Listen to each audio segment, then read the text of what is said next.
En los primeros años del siglo XIX, la situación en la ciudad de Santo Domingo fue muy inestable por los cambios políticos que se produjeron y que se incrementó con el inicio de la España Boba, como se le llamó al período comprendido entre 1809 hasta 1821.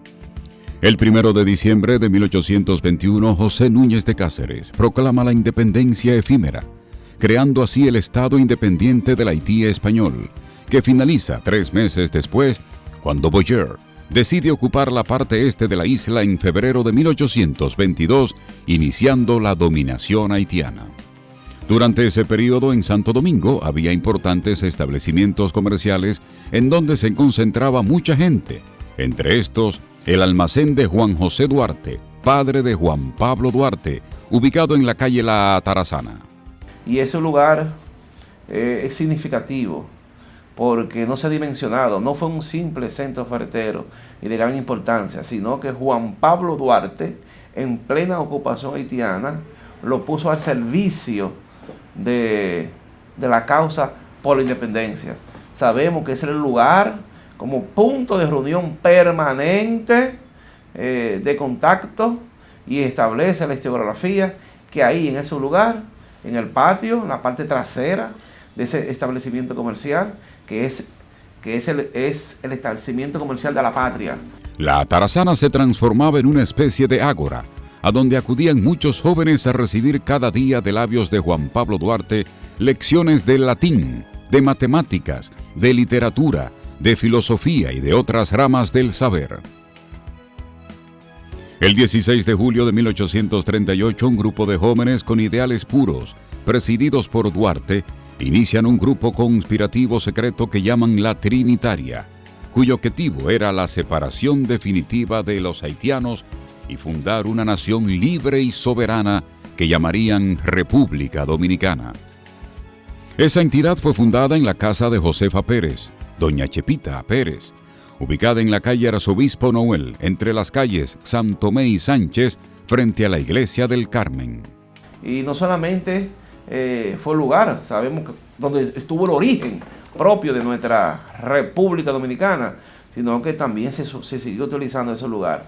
Otro lugar para fines de formación, y evidentemente por las circunstancias de la época también fue un lugar de conspiración, fue la iglesia Regina Angelorum, ahí con el padre Gaspar Hernández, peruano, fue el tutor, el profesor que formó en diferentes disciplinas a los trinitarios y otros ciudadanos.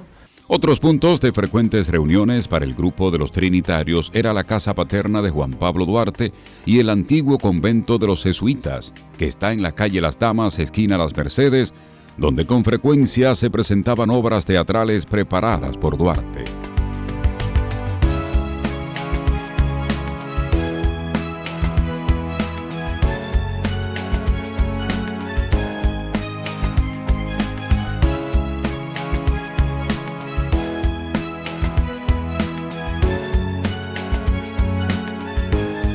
La noche del 27 de febrero de 1844, un grupo de patriotas se dirigió a la Plaza de la Misericordia, y en ese lugar, Ramón Matías Mella dispara al aire su trabuco, el cual repercutió por todos los ámbitos de la ciudad amurallada en señal de que el día de la independencia había llegado, tal como lo habían manifestado los trinitarios en el manifiesto del 16 de enero. Desde la Puerta de la Misericordia, los trinitarios se dirigieron a tomar el baluarte del conde, el cual fue entregado por su comandante a los patriotas. Una vez allí, los patriotas procedieron a retirar la bandera haitiana. El lugar donde se iza la bandera hecha por María Trinidad Sánchez y Concepción Bona es en la Puerta del Conde, donde ya se dio realmente el grito de libertad y donde ya se inició nuestra batalla para expulsar la dominación haitiana de nuestro territorio. El 27 de febrero, cuando se proclama nuestra independencia nacional, Juan Pablo Duarte está en el exilio, a raíz del movimiento de la reforma que llevó a Charles Herriot a la presidencia de Haití, aliado de los trinitarios, sorpresivamente, persigue posteriormente a los trinitarios y evidentemente,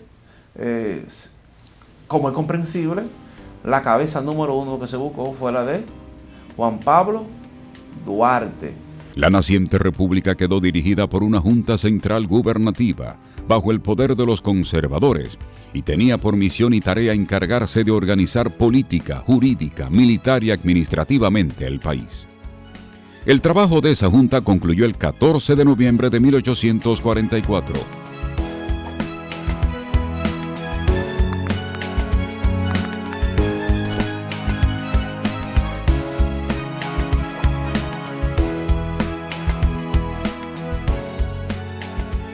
En julio de 1844, los amigos de Duarte le instaron a que aceptara la presidencia de la República. Duarte estaba de acuerdo, pero si se hacían mediante elecciones libres. Pero esto no se materializó, porque Pedro Santana asumió la presidencia del país cuando fuerzas militares aliadas a él tomaron Santo Domingo el 12 de julio de 1844 y procedió a encarcelar a Duarte, Sánchez y Mella. Entonces, ¿qué hace nuestro Pedro Santana? Que a conmemorarse el primer año de la independencia, fusila a María Trinidad Sánchez. Y María Trinidad Sánchez dice, quiero que amarren mi falda, porque no voy a perder mi honor después de muerta. Y llevada desde la puerta, de la fortaleza Osama hasta donde fue fusilada. ¿Y sabe por qué fue fusilada? Porque no delató a ninguno de los que estaban conspirando contra Santana, prefirió ser fusilada. Santana se mantuvo como presidente hasta 1848, cuando perdió las elecciones.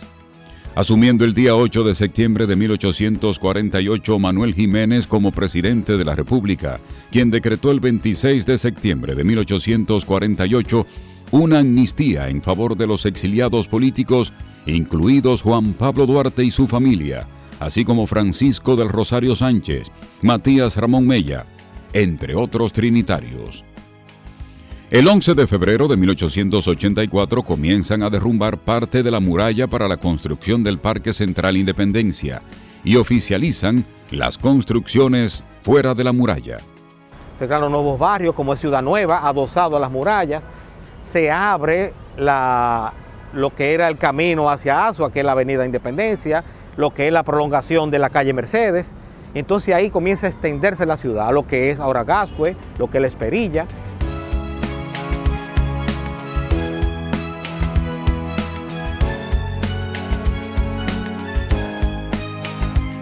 El 18 de octubre de 1884, el presidente Lilís puso en funcionamiento la primera locomotora y a partir de 1887 su gobierno puso en servicio el primer ferrocarril que iba de Samaná a Santiago.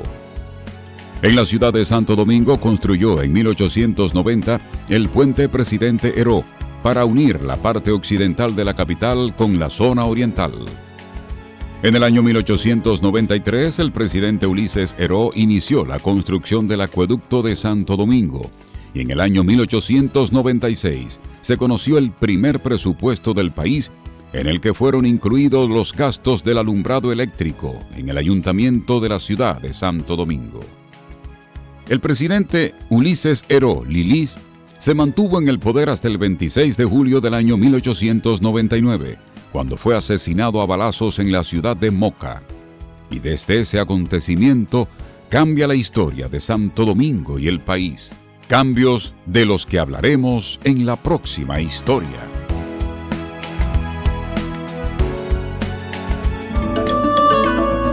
Videocine Palau, canal oficial de René Fortunato en YouTube.